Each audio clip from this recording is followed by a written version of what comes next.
Hi மக்களே, இன்றைக்கி டே 8. வழக்கம் போல் காலை எழுந்துச்சி ஃப்ரெஷ் ஆகிட்டு டீ குடிச்சிட்டு குளிச்சுட்டு கிளம்பியாச்சு லைனுக்கு. அப்புறமா நம்ம வண்டியில் ஸ்டாக் காலி.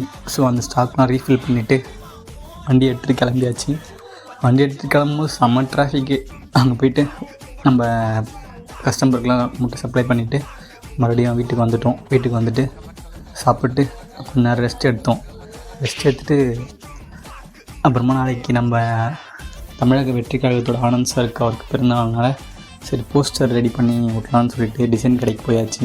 அங்கே போய்ட்டு டிசைன் போடுறதுக்கு போனால் கொஞ்ச நேரம் கழிச்சு சரியான மழை வந்தோடனே அப்புறமா டிசைன் போட்டு முடிச்சுட்டு கீழே வந்து ஒரு முட்டை போட்டு வாங்கிக்கின்னு வீட்டுக்கு வந்துட்டோம். வீட்டுக்கு வர வழிக்கெலாம் சரியான மழை நஞ்சரியாக வீட்டுக்கு வந்துட்டு நைட்டு சாப்பிட்டு வண்டியை எடுத்து உள்ளே விட்டாச்சு. ஸோ இன்றைக்கான டே நல்லபடியாக முடிஞ்சுது. நாளைக்கு பார்க்கலாம். Good night.